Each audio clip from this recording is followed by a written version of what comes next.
Assalamualaikum warahmatullahi wabarakatuh. Perkenalkan, nama saya Ita Fadia dengan NIM 2024-12015. Video ini dibuat untuk memenuhi tugas mata kuliah Sistem Operasi Linux yang diampu oleh Bapak Roy Ritonga, Eskom Mkom. Pada kesempatan kali ini, saya akan membahas materi yang berjudul Sistem Operasi Linux dari kernel hingga berbagai distribusi. Nah, pernah nggak sih kalian kepikiran kenapa banyak perusahaan besar seperti Google, Facebook, bahkan server-server di internet lebih memilih menggunakan Linux? Apa yang membuat Linux begitu istimewa dengan sistem operasi lainnya? Nah, di video ini kita akan membahas jawabannya secara sederhana. Jadi, simak sampai selesai ya.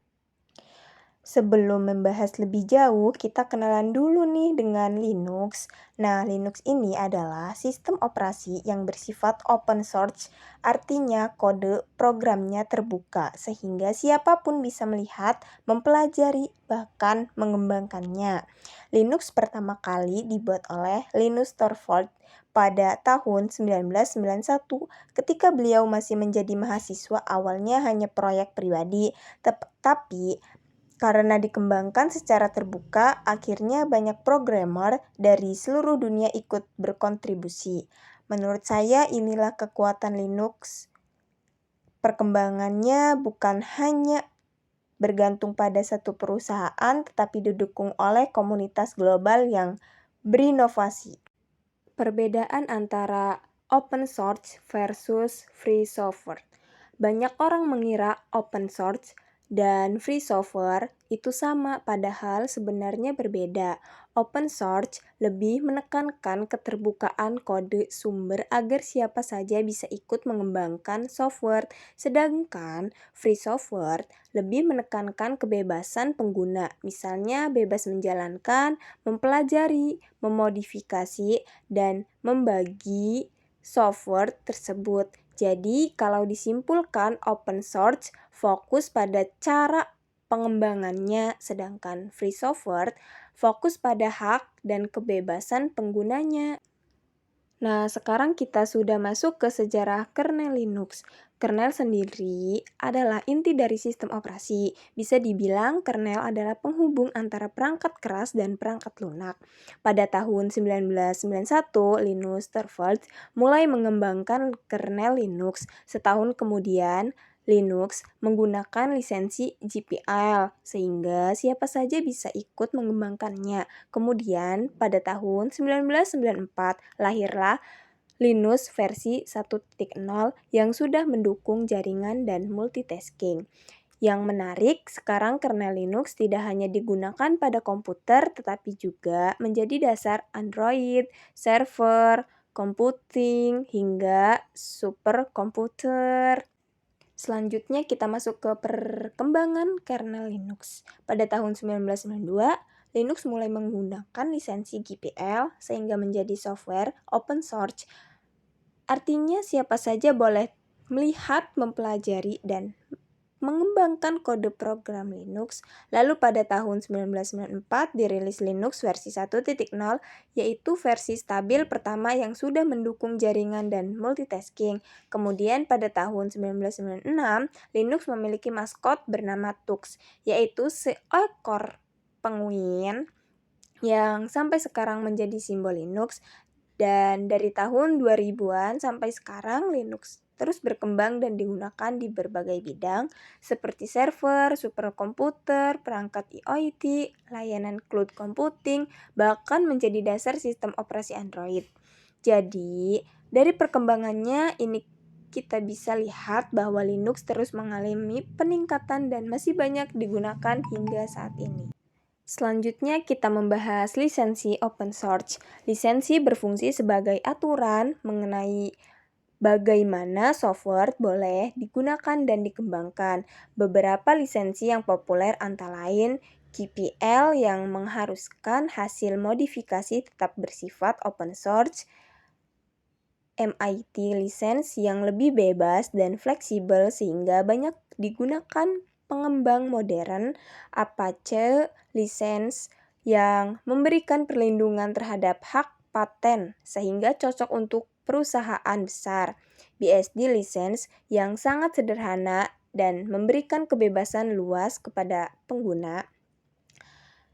Dan yang terakhir ada Mozilla Public License yang berada di tengah-tengah, tidak seketat GPL, tetapi tetap menjaga sebagian kode tetap terbuka. Setiap lisensi memiliki kelebihan dan tujuan yang berbeda, sehingga pemilihannya disesuaikan dengan kebutuhan proyek. Selanjutnya ada desktop environment dan window manager. Saat pertama kali menggunakan Linux, yang paling terlihat adalah tampilannya. Nah, tampilan tersebut disebut desktop environment. Desktop environment menyediakan menu, text bar, file manager, dan berbagai komponen grafis sehingga pengguna bisa menggunakan Linux dengan mudah tanpa harus selalu mengetik perintah di terminal. Nah, ada beberapa desktop environment yang populer yaitu GNOME yang tampil modern dan cocok untuk pemula. KDE Plasma yang tampilannya sangat menarik dan bisa dikustomisasi hampir seluruhnya. XVCE yang terkenal ringan sehingga cocok untuk komputer dengan spesifikasi rendah. Cinnamon yang tampilannya mirip Windows sehingga mudah dipelajari. Dan yang terakhir ada LXQT yang sangat hemat penggunaan RAM. Di dalam desktop environment terdapat window manager yaitu bagian yang mengatur posisi dan tampilan jendela aplikasi. Kalau desktop environment diibaratkan rumah, maka window manager adalah orang yang mengatur semua ruangan agar tetap rapi. Nah, selanjutnya kita membahas distro Linux. Banyak yang bertanya, kenapa Linux punya banyak sekali versi?